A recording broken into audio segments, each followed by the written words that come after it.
Slow, steady steps. Steps that know exactly how to drive you crazy and melt the boundaries between reality and imagination. And from here our story begins. In Scotland's women's prison, there is a woman whose life is fading behind these walls. Her sin? A crime she didn't commit. She didn't kill that little girl, and she could never kill her, because she simply is. A warm morning like any other morning, Rowan sits sipping her coffee, browsing the newspaper with no interest, until her eyes fall on a mysterious ad. A big family is looking for a live-in nanny with experience. The house is in a remote area in the Scottish Highlands, for children and parents who travel a lot. Their conditions: that the nanny can take care of the children alone, a driving license, and a first aid certificate.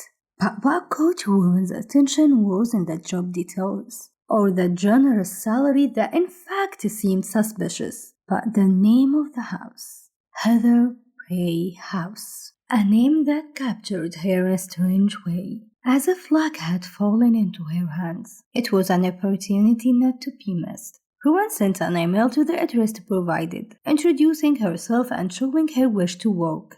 And only minutes later she received a reply. You are accepted for the interview at the house itself. The lady will be waiting for you personally. A long trip from England to Scotland for continuous hours. When she arrived, she found a young Scottish man waiting for her holding a sign with her name, and next to him a fancy Tesla car. She got into the car, and the trip began through winding roads surrounded by beautiful nature. Then in front of her appeared the house, huge, old, and though it was ancient, it was modern in a way that didn't suit it, as it had gone through renovations that erased its identity. It stood alone in the middle of Highlands, but she heard a faint voice echoing in her mind. Go back, don't enter this place, because behind its doors lies a secret that will end your life. And if only ladies listened to the voices in their heads. Rowan stands in front of a huge door, without handle or bell. She looks around searching for any way to announce her arrival, touches the walls gently, stares at the corners in confusion, and suddenly a low voice rises. She doesn't know where it comes from, as if it comes from the walls themselves. Welcome, Rowan. Please come in. And as soon as the sentence ended, the door opened slowly. Rowan steps inside the mansion, amazed by what she sees. Everything around her glows with technology, the walls shining like mirrors, the lighting calm and dim, hidden screens flashing in the corners that she can't understand, security cameras everywhere, and in the middle of it all stands a beautiful woman, wearing an elegant dress, waiting for her with a gentle, kind smile. The lady welcomed Rowan with a warm smile, invited her to sit in the comfortable living room, offered her some hospitality, and started the interview asking her everything she wanted to know. And Rowan answered with all perfection and ideal, giving model answers that were really satisfying. By the end of the interview, which went smoothly and successfully, the lady said she would really be happy if Rowan became the new nanny for her children, and apologized that her husband didn't come because he was busy at work. He was an architecture developer and the one behind remodeling the house to become full of technology in such an amazing way. As for the children, the lady told her that the three, Maddie 7 years, Mila 4, and Petra baby, were all asleep, and that the fourth girl wasn't home at the moment because she studied at a boarding school. And she ended by asking Rowan to stay the night with them since it was late, and in the morning, after meeting the children, she could answer whether she would start the job or not. And the next morning, Rowan already knew her answer before she even entered the house, that she wanted the job and would never give it up. Rowan goes down from her room to the lower floor and finally meets the man she came for. Mr. Heatherbrae waiting for her for another interview. Rowan was really eager to meet this man, but that's an old story I will tell you at the right time. Rowan sits with Mr. Heatherbrae, and he starts asking questions not so different from his wife's. And Rowan's answers even more perfect than the day before. By the end of the interview, the lady and her 3 children appear to introduce them to Rowan. After she meets them, the lady asks for her answer. I have already told you that Rowan knew the answer from the moment she read the ad, but she shouldn't show how much she wants the job. So she answers that she wants to think a little and will tell them soon. And while Rowan is leaving the house, the little girl Mira runs toward her and hugs her tightly, saying in a trembling voice, full of fear and pleading, "Don't come here again. The ghosts won't like it." This won't please the ghosts. This won't please the ghosts? Those terrifying words coming from a small fragile body made Rowan's whole being tremble. On her way back home, she couldn't think of anything but those words. But Rowan's goal and her desire to get the job were much stronger than words that could only be a child's imagination. And Rowan returned to the house to become the nanny for the children while their parents were away. Or maybe to reach her own goals that no one else knew about. Every night that passed in that house was like hell for Rowan. She never expected the children to be this stubborn and determined to make her suffer. And she never knew that the house itself had the same determination to make her lose her mind. The sounds, the footsteps, the rumors, the ghosts, all of it haunted her. She never had a single peaceful night because of the footsteps passing back and forth above her head. Note on the side, Rowan's room had nothing above it. It means there was no floor above the ceiling of her room. And on one exhausting night, after many attempts to finally get the children to sleep, Rowan finds a quiet moment for herself and decided to look up the history of the house. While searching, she found a rumor saying that a little girl and her father had died in the house. And it was written coldly, a botanist accidentally poisoned his daughter during an experiment he was doing. And out of guilt, he walked the house back and forth every day and every night without rest until he took his own life.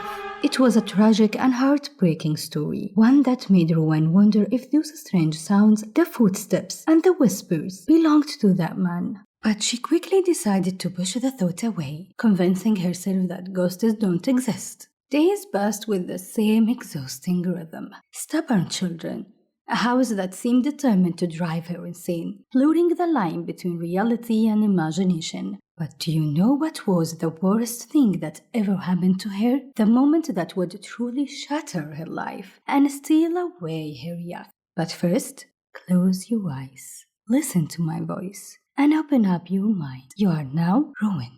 It was a cold night, but not the kind of cold that makes you shiver. It was the kind that makes you step outside just to enjoy the refreshing air. Around you, trees and flowers filled the air with clean, sweet scent. For a moment, you felt your worries drift away, carried by the wind one by one. But nothing ever stays the same. A sudden storm roaring with thunder and lightning struck without warning. Rowan rushed back inside the house and ran upstairs to check on the children. Whew.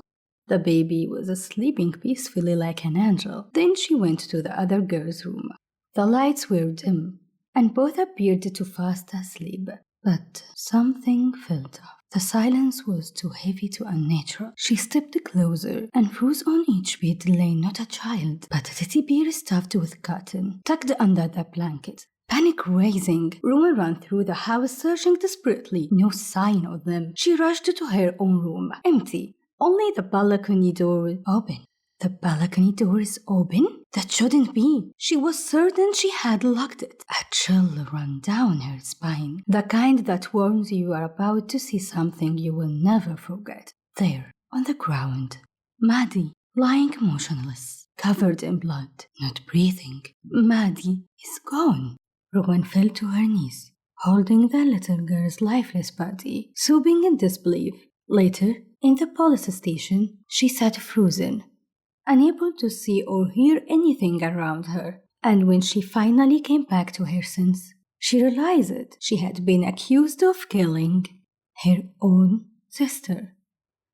Yes, the 4 children were her siblings from the father. And that wasn't all. The police soon discovered that Rowan wasn't Rowan at all. She had been living under the identity of her friend, hiding the truth that she was the daughter of Heather Bray, a man who had left her and her mother years ago. And after her mother left and remarried, she had gone searching for her father. But she was scared of being rejected, so she decided to become the nanny, not the daughter. Now I can almost hear you feeling sympathy for Rowan after grieving Maddie's death. And you are asking, if Rowan didn't kill Maddie, who did? Because it's impossible that Maddie simply fell by accident. Scottish Women's Prison, 9 a.m. A letter arrives for Rowan. Hi Rowan, it's Mila. I'm writing this message through the Happy app. It turns my voice into text. I'm so sorry for what happened to you, for what I did to you. I know I made you tired and scared, but I want you to know I really loved you. I loved spending time with you, but Maddie was stronger than me.